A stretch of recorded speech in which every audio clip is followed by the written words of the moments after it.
Alors bonjour les amis de la forêt, alors aujourd'hui je vais évoquer la mémoire de mon grand-père maternel, Pierre Gortchakov, qui a combattu sur le front d'Orient durant la Première Guerre mondiale de 1917 à 1918. Alors Pierre-Michel Gortchakov est né le 29 juin 1897 à Irkoutsk, en Sibérie, dans l'Empire russe.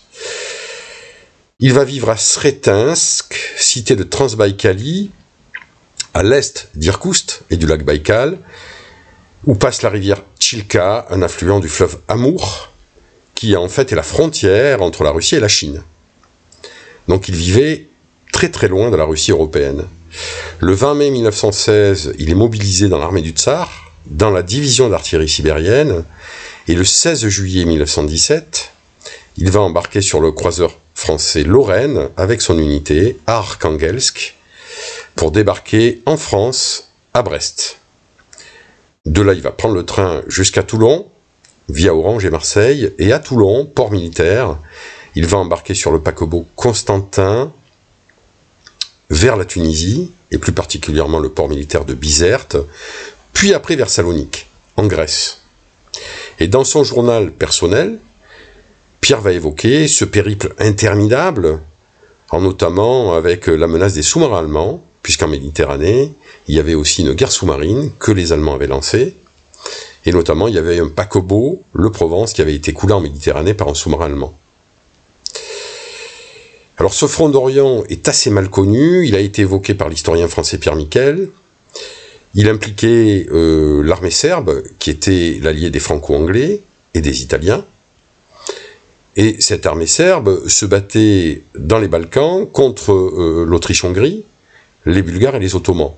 Et c'est pour ça que les Alliés avaient envoyé des Français et des Anglais sur le front d'Orient, à Salonique, et après, ce front était en Macédoine du Nord, près des lacs Ohrid et Prespa, à côté des villes de Florina et de Monastir, Bitola aujourd'hui. Et mon grand-père va débarquer à Salonique en août 1917, et il va monter sur le front de Macédoine du Nord. Alors, ici le périple d'Irkoutsk à Salonique, un périple qui a duré plus d'un mois. Alors là, on voit Irkoutsk à côté du lac Baïkal, le transsibérien jusqu'à Arkhangelsk, près de la Finlande, hein.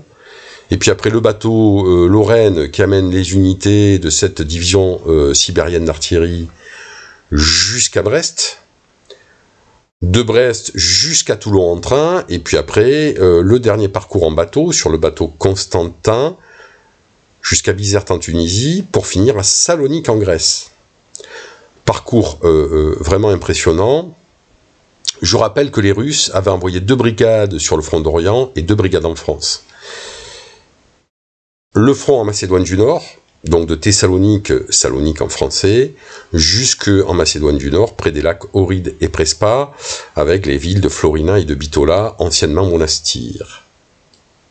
Alors mon grand-père a ramené de la Macédoine du Nord et de Salonique des souvenirs.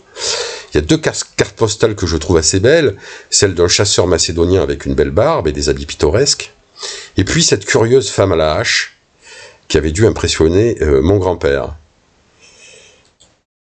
Dans ces archives, il y a aussi beaucoup de photos de soldats russes. Malheureusement, il n'y a pas de photos de mon grand-père en soldat, mais il y a de très belles photos de soldats.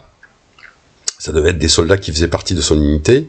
On sait que ce sont des soldats russes grâce en fait à leurs vêtements militaires, hein.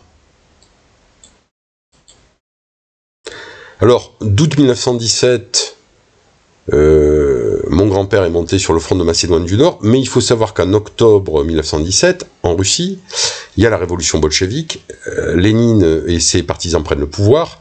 Or, la particularité de Lénine, c'est que Lénine voulait faire la paix à tout prix, en fait, avec les empires centraux. Il avait exprimé ce désir de paix lors des thèses d'avril, en 1917, lorsqu'il était revenu en Russie, après 17 ans d'exil. Et donc à Brest-Litovsk, au début 1918, les bolcheviks vont signer la paix avec les empires centraux, et donc les 2 brigades russes sur le front d'Orient vont être désarmées. Et on va proposer aux soldats russes ou de s'engager dans la Légion étrangère, ou alors de partir en Afrique du Nord dans des camps de travaux forcés. Mon grand-père et ses amis russes vont s'engager le 13 juin 1918 dans la Légion étrangère, plus particulièrement un régiment de marche. J'ai ici son papier militaire qui constate en fait cet engagement. Et cette Légion étrangère, en tout cas son unité, va être intégrée à la division marocaine qui va combattre dans le nord de la France, notamment en Champagne,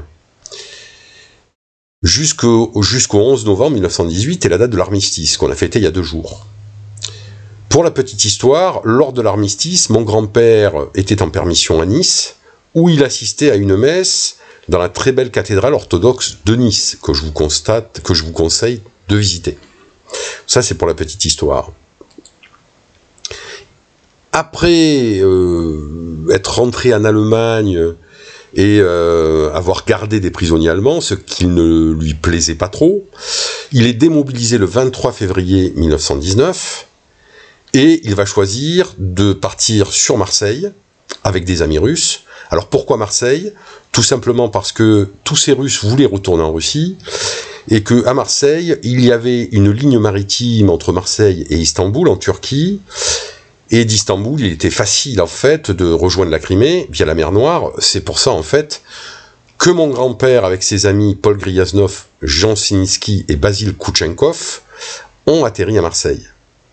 Et au lieu de retourner en Russie, mon grand-père et ses 2 amis, Paul Gryaznov et Jean Siniski, vont connaître 3 sœurs italiennes, les Grisandi, dont les parents étaient originaires de la région de Reggio Emilia, et plus particulièrement du village de Quattrocastella, et mon grand-père va se marier avec Irène Grisandi, ma grand-mère, en 1923, avec laquelle il va avoir 6 enfants, dont ma mère Jeanne.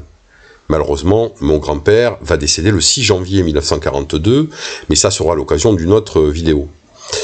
À Marseille, il va vivre d'abord à la traverse du Télégraphe, butte du Cap Pinède à Marseille.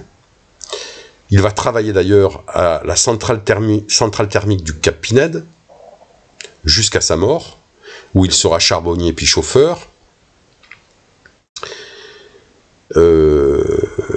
Et pour la petite histoire, je sais par son journal intime et par ses lettres que j'ai pu faire traduire, je remercie ici Enrique Ventimi, mais ça, qui m'a traduit, un russe d'origine espagnole, qui m'a traduit toutes les lettres du russe à l'espagnol.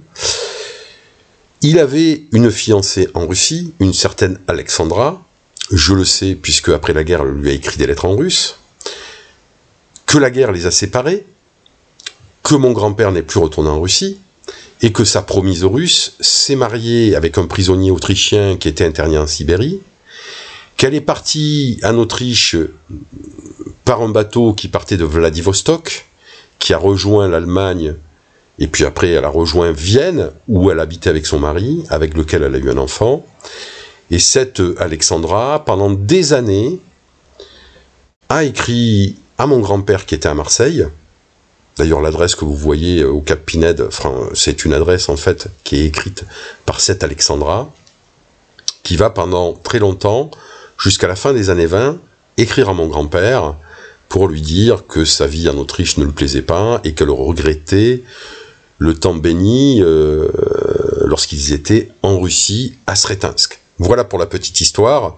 Donc cette Première Guerre mondiale les a séparés et le destin a fait que mon grand-père a échoué à Marseille et heureusement d'ailleurs, puisqu'autrement je ne serais pas né.